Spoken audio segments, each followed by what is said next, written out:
The number one tip that I would give to any new grad or juniors that are starting off their career is to ask a lot of questions. For those of you who are new, I'm Mika Kim. I'm a senior software engineer at a FANG company. And before that, I used to be a consultant at a Big Four consulting firm.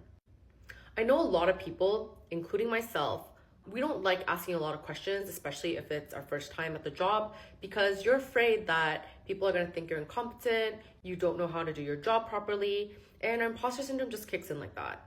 However, we need to overcome that and be more comfortable asking a lot of questions, especially for new grads and juniors.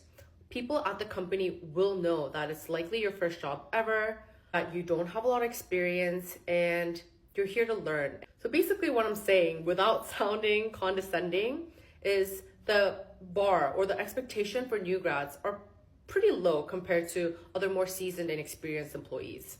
So even if you have a lot of questions or questions that you think are dumb, they're not going to be dumb questions. Obviously, if you do have a question, try to find that answer for yourself. Like maybe spend 30 minutes, 1 hour. I would say max 2 hours to try to find an answer to the question that you have by yourself. But after 2 hours, at that point, if you think you are not going to find the answer that you need, then just go to someone and ask the question. And most of the times, there will be someone that will have an answer right away for you. So you don't have to waste spending hours and hours trying to find an answer that could have been easily solved by a question. What I've seen happen often is people will get a task or they'll have something to do and they'll have questions. But they won't ask them because they're afraid of asking questions. They're afraid that they're gonna look dumb.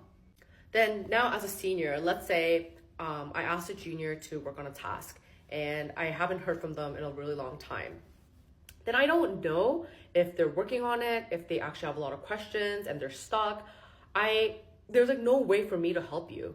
So for me, it's actually better if you just ask me a question that you think is a dumb question right away so that I'll be able to provide you with an answer and make sure that you're unblocked. So honestly, don't be afraid to ask a lot of questions. If someone gives you shit for giving a lot of questions, maybe then they're not a really good senior or mentor counterpart. Because I honestly believe as a senior, one of the most important traits that you can have is to be a good mentor and to give good answers to people when they need it. It's normal for anyone to have questions. Even as a senior, I have a ton of questions. I ask questions every single day. In meetings, I will speak up and ask questions. So make sure to do that.